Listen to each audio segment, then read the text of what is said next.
கொஞ்சி விளையாடி இறைவனின் அழகு நடனமாடும் அற்புத இடம்தான் சத்தியமங்கலம்.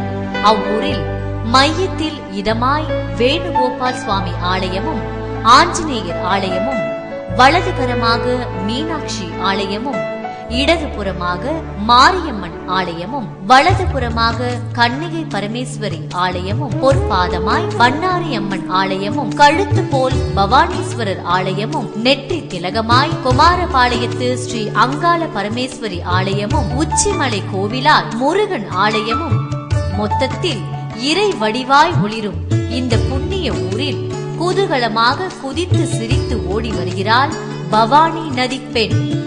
இந்த நதிப்பெண்ணின் பார்வையில் நடந்தது என்ன தெரியுமா?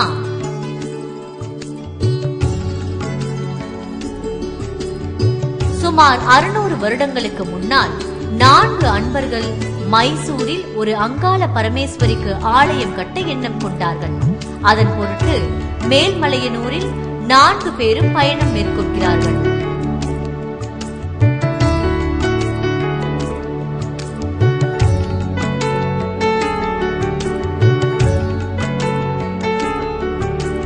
அதற்கு சிற்பியும் ஒத்துக்கொண்டு அன்னை திருவுருவச் சிலையை வடித்துத் தருகிறார். அதோடு அன்னையின் பிறப்பிடமான மேல்மலையனூரில் புற்று மண்ணையும் எடுத்துக்கொண்டு பயணம் மேற்கொள்கிறார்கள்.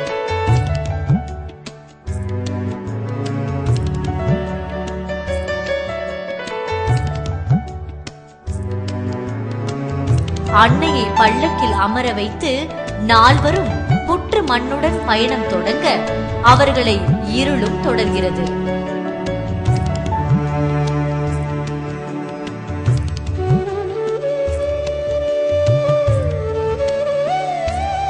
இதனால் அம்மனை ஓர் இடத்தில் இறக்கி வைத்துவிட்டு அவர்களும் இளைப்பாறுகிறார்கள்.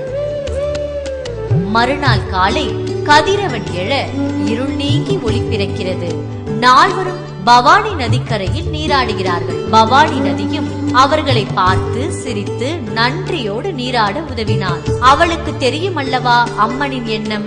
அவர்கள் கடமைகளை முடித்துக் கொண்டு பயணத்தை தொடரும் பொருட்டு பல்லக்கை தூக்குகிறார்கள். அசைத்து பார்த்தார்கள். அது வந்தால் தானே. அம்மா, இது என்ன சோதனை தாயே? இது என்ன வேடிக்கை? நீ படைத்த கோலங்கள் கோபுரங்களாய் விரிந்திருக்க கோரை புற்கள் முளைத்த இடத்திலே கோபுரம் கொள்ள வந்தாயோ?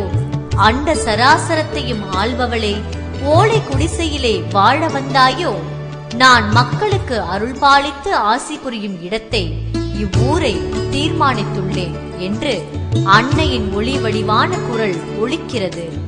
அம்மா அவர் அருள் பளிக்கும் இடத்தை அவளே நிச்சயித்துக் கொண்டாள்.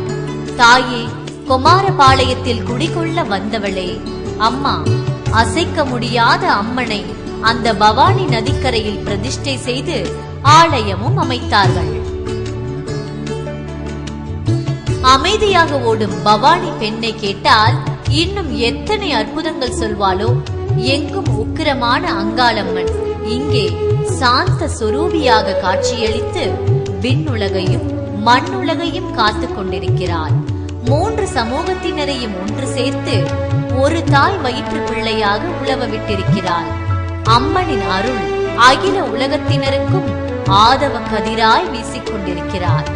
6 முறை பூமியை வலம் வருவதாலும் 16 முறை காசியில் புண்ணிய நீராடுதலாலும் பல 100 முறை கேது ஸ்நானம் செய்வதாலும் கிடைக்கக்கூடிய புண்ணியங்கள் யாவும் பெற்ற தாயே, ஒரு தடவை பக்தி பூர்வமாக வணங்கினாலே போதும்.